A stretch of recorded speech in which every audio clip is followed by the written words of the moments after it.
జయశంకర్ భూపాలపల్లి జిల్లా కోరికొత్తపల్లి మండలం చిన్న కోడెపాక గ్రామంలో పైల మల్లయ్య 4వ వర్ధంతి ఘనంగా నిర్వహించారు. గోరికొత్తపల్లి మండలం చిన్న కోడెపాక గ్రామంలో సిపిఐ పార్టీ గ్రామ కార్యదర్శి బోట్ల చంద్రమౌళి ఆధ్వర్యంలో పైల మల్లయ్య 4వ వర్ధంతి ఘనంగా నిర్వహించారు. ఈ కార్యక్రమానికి సిపిఐ భూపాలపల్లి జిల్లా సీనియర్ నాయకులు మామిడాల సమ్మిరెడ్డి ముఖ్య అతిథిగా విచ్చేసి భూమి కోసం, భుక్తి కోసం, శ్రమజీవుల విముక్తి కోసం కామ్రేడ్ పైల మల్లయ్య పోరాటాలు నిర్వహించారని, అంతరాలు లేని సమాజం కోసం కృషి చేశారని వారు అన్నారు. ఈ కార్యక్రమంలో ఇల్లందుల సాంబయ్య, నాగెల్లి భిక్షపతి, కూనూరు లింగమూర్తి, ఇల్లందుల చంద్రమౌళి, పుప్పల సారయ్య, బొట్ల నారాయణ మరియు కుటుంబ సభ్యులు తదితరులు పాల్గొన్నారు.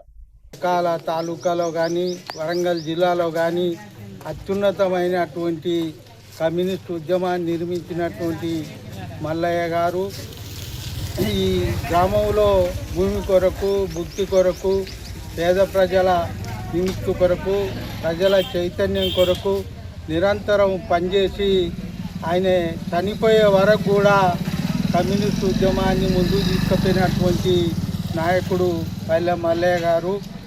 ఆయనకు ఈరోజు 4 సంవత్సరాలు అయిందని అంటే మనం బాగా ఆలోచన చేయాలి. మనం ఏం చేస్తాను, మల్లయ్య గారు చేసినటువంటి దాంట్లో మనం ఎంత పని చేస్తానో అనేది కూడా చేసే అటువంటి వాళ్ళం ఆలోచన చేసే అటువంటి పరిస్థితులు కొనసాగిస్తేనే మనం మల్లయ్య గారికి శ్రద్ధాంజలి ఘటించిన వాళ్ళం అవుతాం, ఆ విప్లవోద్యమాన్ని ముందుకు తీసుకుపోయిన వాళ్ళం అవుతాం. ఈ దేశంలో ఉన్నటువంటి పరిస్థితులను అర్థం చేసుకొని ఆ ఉన్నటువంటి పరిస్థితులలో ఉద్యమం ముందుకు పోయింది. ఈనాడు ఒడిదొడుకులలో బలహీనపడ్డ ఆ ఉద్యమాన్ని ముందుకు తీసుకుపోయేటువంటి వాళ్ళం మనమే కనుక ఆ ఒక కాలానుగుణమైనటువంటి ఉద్యమాన్ని నిర్మించవలసిన పరిస్థితులు ఈనాడు మన అందరి భుజస్కంధాలపై ఉన్నది. మల్లయ్య గారి ఆశయాలు కొనసాగాలంటే ఈయన భూమి కొరకు, భుక్తి కొరకు, పేద ప్రజల విముక్తి కొరకు పోరాటం చేసిన మల్లయ్య గారు ఆశయాలను మనం ఈరోజు మనం అర్థం చేసుకొని మనం మహోన్నత వ్యక్తి మా నాన్నగారి ఆశయ సాధన కోసం మేము కూడా కమ్యూనిస్ట్ పార్టీలనే పనిచేస్తున్నాం. ఎందుకైతే తన జీవితాంతం కమ్యూనిస్ట్గా ఉండడం జరిగింది.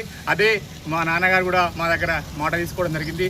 భారత కమ్యూనిస్ట్ పార్టీ చివరి శ్వాస వరకు కూడా భారత కమ్యూనిస్ట్ పార్టీలో ఉండాలని చెప్పడం జరిగింది. దానికి అనుగుణంగా మేమందరం కూడా నడుచుకుంటాం.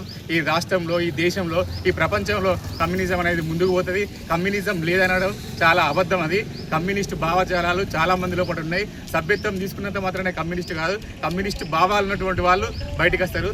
రాబోయే రోజులలో అంతా కమ్యూనిజం ముందుకు పోతుందని తెలియజేస్తూ